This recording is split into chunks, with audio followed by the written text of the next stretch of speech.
Hi, I'm Joyce Brown. I want to introduce this program about the textile industry during that year of 1929 that was a subject of so much violence by singing a song of one incident in which 6 strikers were shot down. This is called the Marian Strike, and it was written by some anonymous worker who left only his initials. He was working at the Greenville Textile Mill, which itself went on strike in 1930. Here's a little song. I'm leaving out a lot of stanzas to spare you, but you get the idea. Well, they held a strike in North Carolina down at the Marian Mill. Somebody called to the sheriff to come on down to the hill.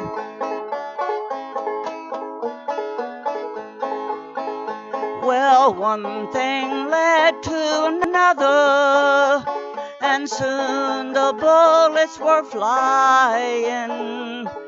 And when the battle was over, 6 men lay on the ground a-dying.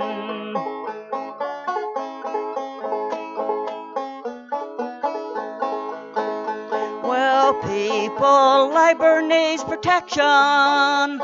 They need it more every day. If we would all work together, then they couldn't treat us this way.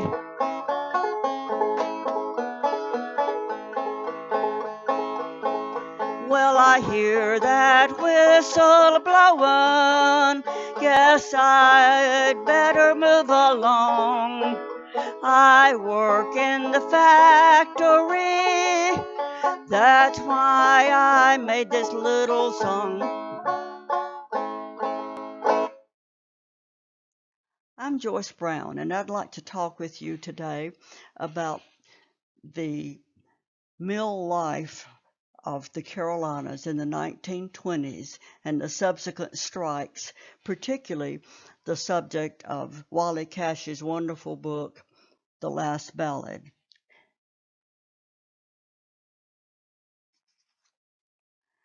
I'm going to use 2 mills as an example of what was happening in the Southeast in the textile industry. Both mills had owners who lived outside the community. Community leaders solicited mill owners to build in their communities, advertising their occupants of the area as cheap and contented labor. Thus, those who invested but did not choose to become a part of the community were at a disadvantage, and their workers were at a disadvantage also. Marion Manufacturing wasn't located in Baltimore, the owners were. Loray, the owners were located in Rhode Island. It was a depersonalized situation.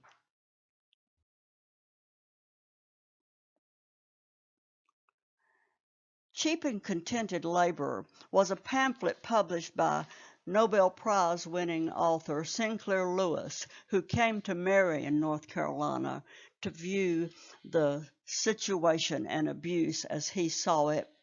He published that little pamphlet based on materials that he had obtained that the town council had used to encourage owners to come down, inviting them to take advantage of the local cheap and contented labor. Mill communities were developed with the owners providing the housing, providing the local store, providing oftentimes the medical care, even community centers, and even encouraging and helping pay for the churches and the salaries of the church ministers.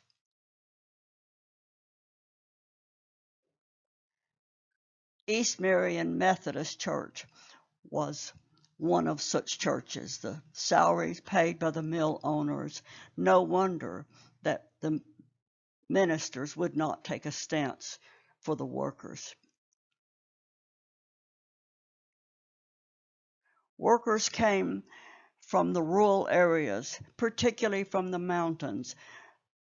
Life on the small farms, especially the farms, the hollows, where little land was involved and much labor, they came by the droves to live in the mill villages and to get better lives for themselves and their families. Ron Rash's family moved from around Asheville and around Boone to work at a mill in South Carolina. Lily Price, an unknown little person who moved from the rural area in McDowell County to make her living, was taking on the responsibility of a mother as well as a child after her husband had deserted her, by working in a mill to save their lives, to earn income for them. She was to become an activist.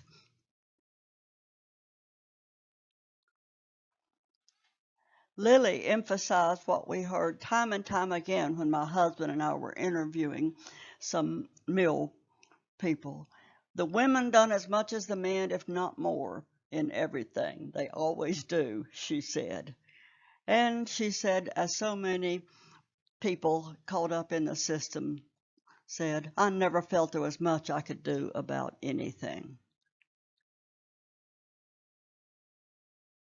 Ella Mae Wiggins did something, though.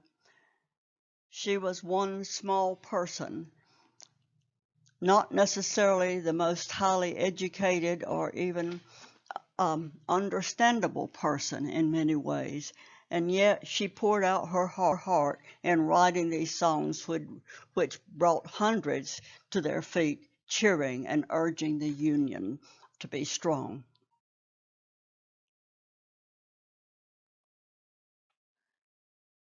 One of the primary reasons that brought the labor crisis to a head in the South was a practice called the stretch out, which was a way of attempting to get more labor from the workers and for less money.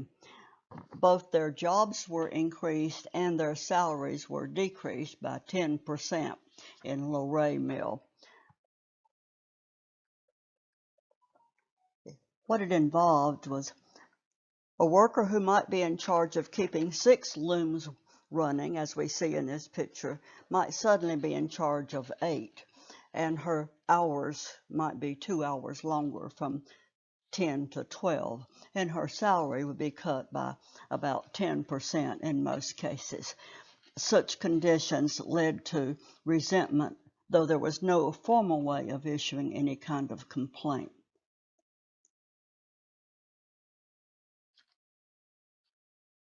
Not only were the local mayors and sheriffs on the side of the employers, who after all brought a tax base and income to the area, but the governor of North Carolina, O. Max Gardner, pictured here with the scarf, was also a mill owner, a cotton textile mill owner himself. He differed from these drastic cases in that his family chose to live in Shelby and to have their lives mingled with those of the workers, and it did make a difference. Nevertheless, his sympathies were with the workers.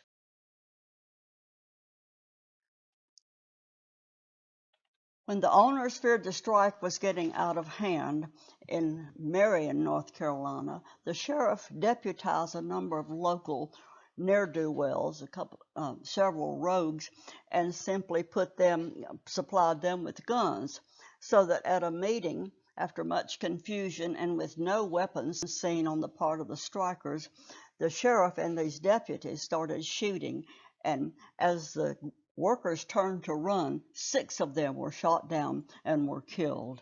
That it was known as the Marian Massacre, and I'm going to do a little song that became one of the means by which people carried their side of the story.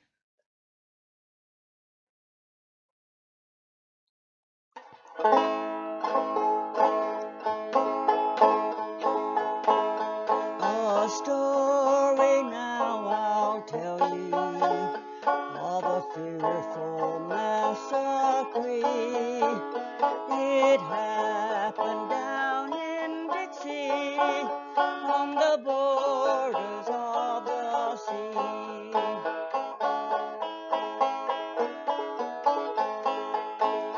'Twas in Marion, North Carolina, a little mountain town. 6 workers of the textile mill in cold blood were shot down.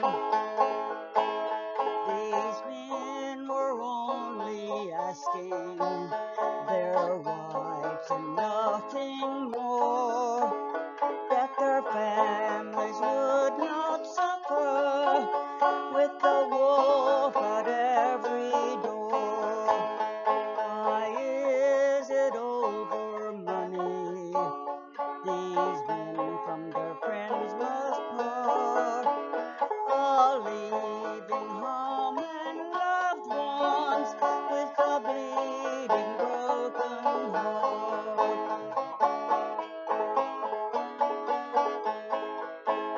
But someday they'll meet them on that bright shore so fair, and live in peace forever. There'll be no sorrow there. There'll be no sorrow there. There'll be no sorrow there.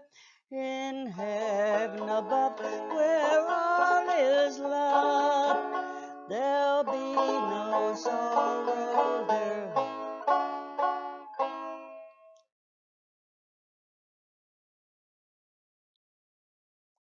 Of course, the story, which is the basis for Wiley Cash's very important book, The Last Ballad, is the story of Ella Mae Wiggins at the Loray strike in Gastonia. Ella Mae had kept the spirits up of the strikers through her creative songwriting. Night after night, she would scribble away and then sing her songs to the strikers the next day. She knew about sorrow. Her husband had left her. She had 4 children who had died. Pellagra was a rather rampant problem in all of these little mill towns. She had 5 children, nearly starving, and she was the spirit of this strike, and so, of course, they went after her. She was shot in the back as she was riding in the back of a truck to a rally. Here we see the children there, the oldest holding the youngest, the 5 children with the flowers at their mother's grave, left destitute. Of course, they were destitute at the very beginning. This is a sad story that has been written about numerous times, but never so well as with Wiley Cash's book.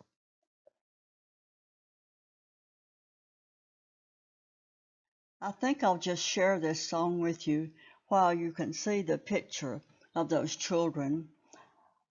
Sad a life as Ella Mae Wiggins had, she was trying to do what she knew to do in order to save her children. She led a wretched life. Here is her song, her most famous song, Mill Mother's Lament. We leave our home in the morning. We kiss our children goodbye. And while we slave for the bosses, our children scream and cry. And when we draw our money, our grocery bills to pay, not a cent to spend for clothing, not a cent for layaway. And on that very evening, our little son shall say, I need some shoes, dear mother, and so does Sister May. How it grieves the heart of a mother. You everyone must know, we can't buy for our children, our wages are too low. Now listen to me, workers, both women and men. We are sure to win our union if all would enter in. It is for our little children that seem to us so dear, but for us nor them dear workers, our bosses do not care. But understand our workers, our union they do fear. Let's stand together, workers, and have a union here. A bit of local history that you may not know is that the 5 children who were left without any parents to take care of them were taken to Marion Springs Orphanage here in Idle County, where they were provided with food, clothing, and education. Actually, sadly, they came out better off than they had ever been or could have expected to be. They became embittered toward their mother, perhaps through the stories. The union had been sponsored by the American Communist Party, which is not the party that Russia turned it into. It was a bunch of American idealists who, of course, were to lose their idealism pretty quickly. But the children thought their mother, they found that a shameful fact that her mother had been involved in a communist-sponsored strike. And they eventually tried to say she hated communism and hated the strike.